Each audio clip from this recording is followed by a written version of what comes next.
We're following breaking news in Paris this morning, where a man was shot to death after he tried to take the gun of a soldier guarding Orly Airport. No one was injured, but thousands of people were evacuated from the second largest airport in the French capital.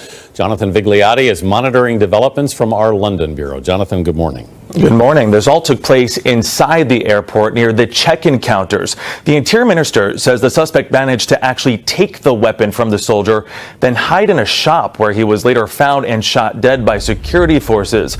It's unclear at this point what the suspect's motive was, but the French prosecutor says he was known to police. Airport officials aren't taking any chances here. The airport was evacuated. The bomb squad brought in to search the suspect's body for any possible explosives. Also this morning, a police officer was shot and injured during a road check north of the capital. The gunman reportedly fled to Orly Airport. Well, new this morning, just a short while ago, officials confirming both attacks carried out by the same person. Today's incident comes less than 2 months after a radicalized man attacked a soldier outside Paris's Louvre Museum. There's increased security in Paris today for Prince William and Kate's visit this weekend. Anthony, the capital's also been on a heightened alert since the wave of attacks in November 2015. Fire officials said New York City firefighters were responding to a small blaze that broke out in the basement of the Empire State Building on Friday. No injuries were reported in the fire. A New York Fire Department spokesman said it started at about 2:20 p.m. Eastern Time and prompted the basement of the iconic 102-story skyscraper to be evacuated. The spokesman said the rest of the Art Deco-style landmark was not evacuated. The tourist attraction draws more than 3.5 million visitors from around the world to its observation decks each year. The cause of the fire is under investigation. Attention, attention. I'm warning you that you're at the Hungarian border.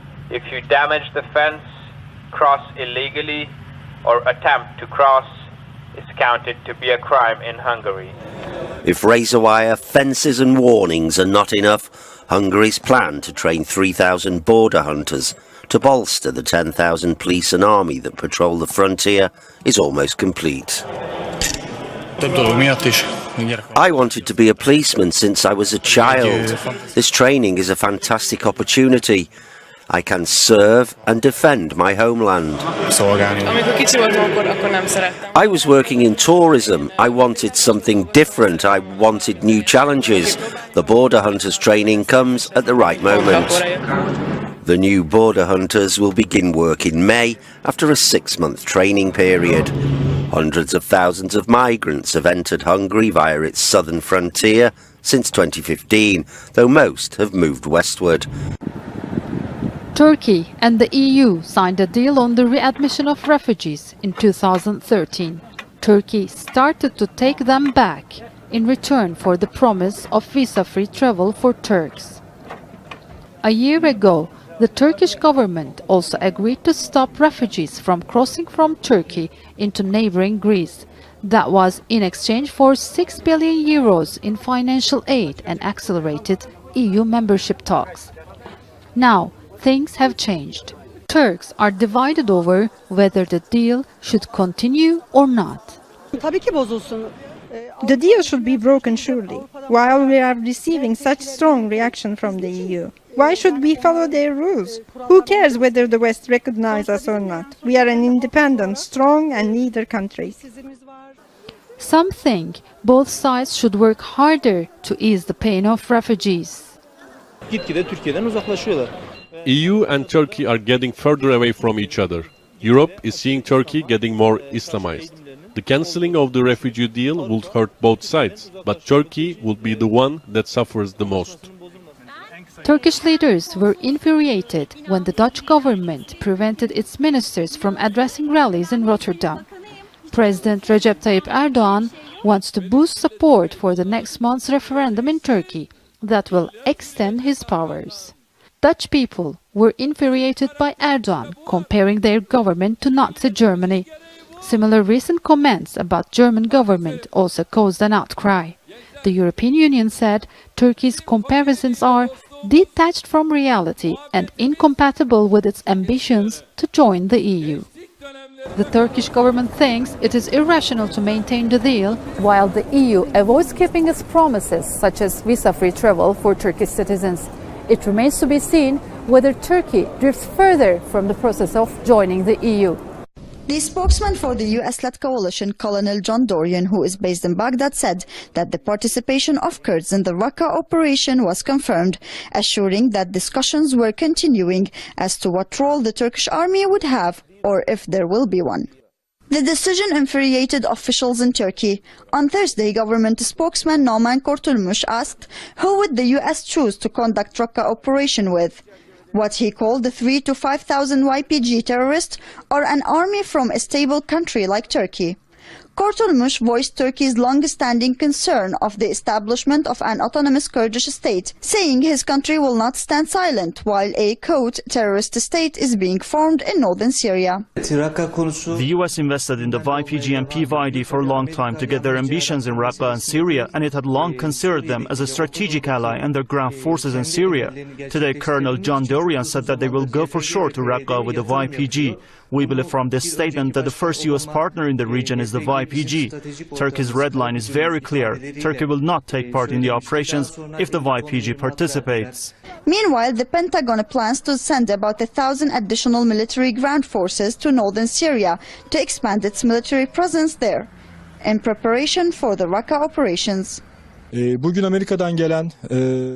the U.S. announced that it will send 1,000 ground forces to North Syria to participate in Raqqa operations with the YPG and PYD, which makes it clear that the U.S. is ignoring Turkey and not considering it as a strategic ally in the battle. Kurdish forces, mainly the Democratic Union Party, also known as the PYD, and its military wing, the YPG, liberated the northern Syrian city of Manbij from Daesh last year and continue to fight Takfiri terrorists with the support of Washington.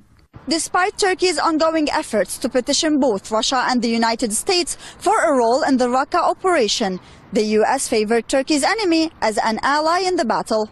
For all of the factions on the ground, resources are stretching thin and patience running out as the conflict drags into its 7th year. And these prisoners mean leverage in so many ways. They belong to various groups, including the regime, YPG and Daesh. Most have been captured on the battleground and are now being held by the Muntasir Billah Brigade. They have regular access to food and even showers, but they're kept under strict discipline and given tasks like cleaning bathrooms. Most are also routinely questioned for intelligence that could benefit the opposition on the battleground. I spoke to them in conditions controlled by their captors. لميت مع جبهة الأكراد فصيل تبع الكراد يعني ضليت معهم 2.5 سنين. لأن بالنهاية واحد يعني نفس الشيء. أنا بالنهاية أنا بصير لنا هوايات ووطن يعني مثل بدك تقول لحالنا. هلا قبل ما نسير إنه بيناتهم كانوا في هدنة تنسيقيات إنه ممنوع إطلاق النار على بعض. إنه كل مين حيبي مناطقهم. بس بعدين صار المشاكل بين الفصائل والكراد يعني صارت كل الفصائل أو الكراد كلهم يضربوا جيش حر. This Kurdish man says he joined Daesh 1.5 years ago in Mosul, Iraq. رحنا بالرباط زرمنا تيارة صوبت ما صوبت صار 3 أشهر أنا ما أقدر حتى نسوي شيء مرة جاين ما سيارتنا اشترينا السيارة جاين حتى المسكنة وبعد المسكنة هاي قريات كله يعني بس ننتهي مصاري هم يقولون هاي الطريق وهاي الطريق. ليش خايف تعبان هيك؟ هسه عائلتي بتركيا وحرمي وابني ما عندي أحد بالرقة وما أعرف أي مكان وأنا يعني هنا ما أعرف وأنا يعني غلطت راحت يم داعش وبطلت وأصلا ما أعرف شو صار معي. The German Chancellor and the US President have held their first joint press conference. On trade, Donald Trump said he wanted fair trade, not isolationism, and reiterated his support of NATO, while Angela Merkel said Germany must meet its spending goals on defense. During our meeting, I thanked Chancellor Merkel for the German government's commitment to increase defense spending and work toward contributing at least 2% of GDP. I want to thank the Chancellor for her leadership in supporting NATO and its efforts in Afghanistan. The meeting between two of the world's most powerful leaders was hotly anticipated on both sides of the Atlantic. It's seen as an indicator of future relations. On their wildly different leadership styles, Merkel responded that when there's a difference of opinion, they would find solutions and compromises which are beneficial to both parties. Kompromisse, die für beide gut sind. Es muss ja fair sein. Trump quipped, "At least we have something in common," referring to reports Obama bugged the Chancellor's phone in response to a question over his own claims that the former president tapped his phones in 2016. Send a good picture back to Germany, please. Make sure. It seems appearances of friendly relations are important to the new president.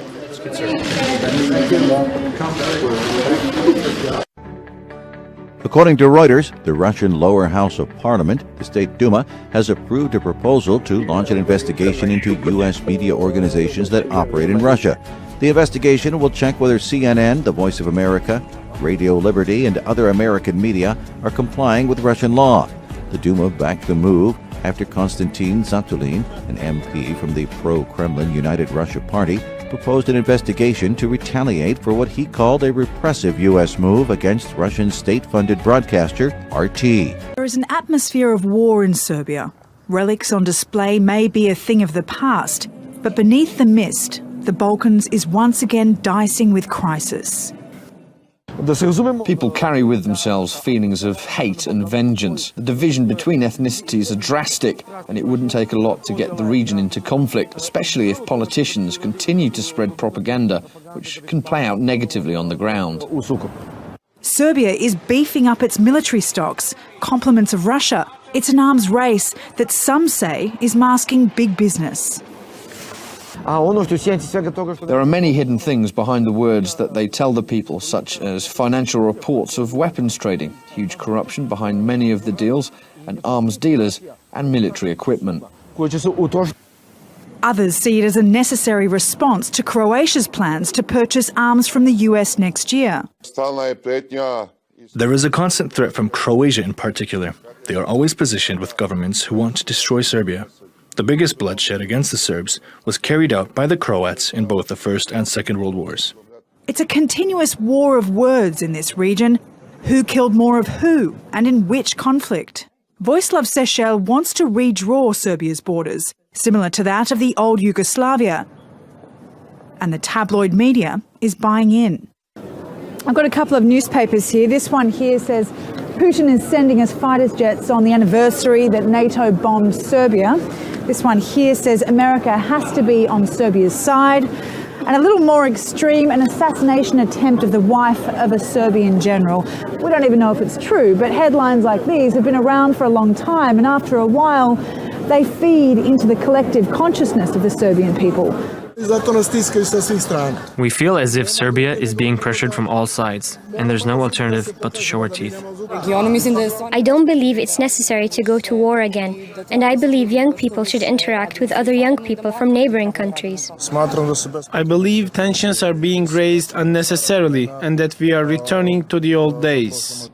All right, what you're about to see next was once highly classified video of nuclear bomb tests the U.S. conducted about 70 years ago. These recordings have been locked in high security vaults across the country until now. RT Simone Del Rosario shows us what's inside those vaults and why it's being shown to the public after all these years. Just in time, old films locked away in vaults for decades, collecting dust and decomposing. History at risk of being lost forever. The thousands of once highly classified films show real nuclear tests the U.S. government conducted in the 50s and 60s. Lawrence Livermore National Laboratory has spent several years hunting them down. We think there were originally about 10,000 films. We've located about 6,500 of them, and to date we've scanned a little over about 4,200 films, and we've analyzed just a small fraction of those. We've probably analyzed maybe on the order of about 400, maybe 500 of those films. The films were used to measure the fireballs and shock waves from these nuclear tests. Data used for nuclear prediction models still used today. The problem is the data is off. some of it by 20, even 30%. Using the technology they had back in the 50s, it wasn't that accurate. We just decided to try to reanalyze the films and come up with better data and reduce the uncertainty of the data for our stockpile stewardship and for understanding nuclear weapon effects and getting a better answer. It wasn't easy converting the old films. The lab had to bring film experts like Jim Moy on board, cleaning, splicing, and scanning all different types of film sizes and formats, shot at all different speeds. I enjoy very much being involved in preserving the film and the history because it is going to be gone at some point, and we don't have forever to do this. And because these atmospheric tests will likely never again be conducted, the knowledge gained from it is critical. To know just how much energy is released, just how much devastation nuclear bombs can inflict. By digitizing the films, Lawrence Livermore Lab hopes it's a lesson that will last several lifetimes. Secretary of State Rex Tillerson is in Beijing this morning for his first face-to-face meeting with Chinese President Xi Jinping. The visit comes one day after Tillerson suggested the U.S. could use military action against North Korea if the North continues to escalate its nuclear weapons program. Adriana Diaz is traveling with Secretary Tillerson. Adriana, good morning. Good morning. The focus of the Secretary's visit here in China is how to deal with North Korea. The U.S. and China are in a tug of war over who should be doing more to rein in the North and how to best diffuse, not escalate, the situation. As he stepped off the plane, Secretary of State Rex Tillerson stepped into an arena where the U.S. is facing a barrage of challenges, from trade to the South China Sea. But America's biggest foreign policy problem, North Korea, topped the agenda. Tillerson has to win over China to have any hope of combating the threat from the North. Their provocations are intensifying. Just last week, they fired 4 missiles toward Japan. Those follow last month's test of a new solid fuel missile and 2 nuclear detonations last year. China has been implementing harsh UN sanctions, but the U.S. thinks they should do more. China is North Korea's largest trading partner and provides nearly all of its oil. We renewed our determination to work together to convince the North Korean government to choose a better path and a different future for its people. Tillerson declared a new era of dealing with the North. He said all options are on the table, including military action, but gave few specifics. The tougher line comes after President Trump tweeted that North Korea was behaving very badly and that China has done little to help. Complicating the issue, the installation of a U.S. missile defense system known as THAAD in South Korea. The U.S. says it's for defensive purposes, but China says it could be used against them. But the theme today was one of unity for the sake of peace. We've committed ourselves to do everything we can to prevent any type of conflict from breaking out. Japan has held its first civilian missile evacuation drill. The drill on Friday, March 17th, took place in the city of Oga on Japan's northwest coast. Warnings were broadcast to civilians over loudspeakers and through email and smartphone alerts, according to the Japan Times. About 100 people took part in the drill, with civilians making their way to evacuation centers. The drill comes in the wake of a North Korean missile test launch on March 6th, in which 4 missiles landed in the sea off Japan's coast.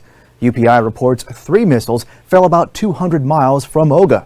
Japan's Prime Minister Shinzo Abe called the launch, quote, an extremely dangerous action, according to NBC News. Japanese government officials said the drill was prompted by regional security concerns. Meanwhile, Reuters reports Japanese Cabinet Secretary Yoshihide Suga said Friday the drill was important for raising public awareness of how people should respond to a missile threat. Clinging on for life amid the floods near Lima. These were the scenes to the east of the Peruvian capital on Friday as a river burst its banks, turning the streets into torrents of muddy water. Nationwide, dozens have died in the flooding. One by one in Huachipa, the army joined rescue workers using ropes and pulleys to get residents out of threatened buildings and to safety. There's no way to cross, but a lot of people want to get to their homes. Elsewhere in the South American country, more victims have been confirmed. A landslide in the north left 3 dead and 2 missing. The rainy season has destroyed more than 15,000 hectares of crops and over 1,000 kilometres of roads. President Kuczynski, seen here visiting Huachipa on Thursday, has called on residents not to approach rivers due to the dangerous waters that have dragged away people and animals. Rising temperatures in the Pacific are expected to bring more rain in the next few weeks. You can now visit the world's largest alien-finding telescope. The 500-meter Aperture Spherical Telescope, aka FAST, sits in the Guizhou province in southwestern China. Its main function is to scour other galaxies for radio waves and interstellar communications in hopes of finding alien life. Only 2,000 visitors are allowed per day, but those lucky enough to check it out get to visit the Astronomical Museum inside and learn more about the alien life scientists hope to find. There is also a viewing center to give visitors a bird's-eye view of the enormous telescope as well as the scenic mountain terrain it's located on. Scientists are still running tests and fixing bugs on FAST, but local media reports that the telescope can detect signals from 11 billion light-years away. But don't think you're going to be getting a selfie with the enormous telescope. To prevent interference, all visitors have to give up their electronics before heading to the observation deck. 2 big mistakes for New York State. First, it was found that the I Love New York tourism signs violated federal highway standards. Now the state is told its cashiers must be replaced inside the new Long Island Welcome Center. CBS 2's Jennifer McLogan reports taxpayers are asking who's responsible.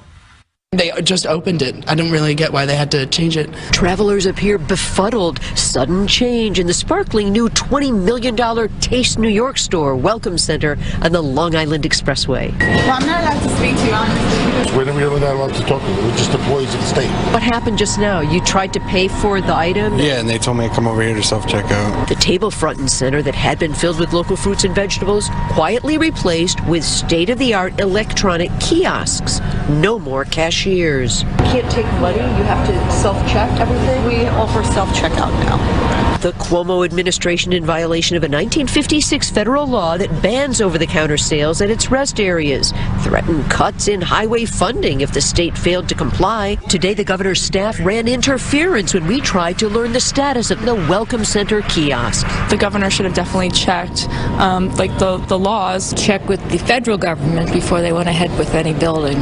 Others back state and local rights. It does seem like an overreach. Why is the federal government interfering with this? Congress passed the rules out of concerns that towns and businesses along the interstate highway system would suffer if motorists passed them by. We drove to the nearest exits and found the closest stores almost 2 miles away from the Welcome Center with its self-check kiosks. You need a degree to figure out how to scan things. This patron prefers the human touch. From the LIE, Jennifer McLogan, CBS 2 News.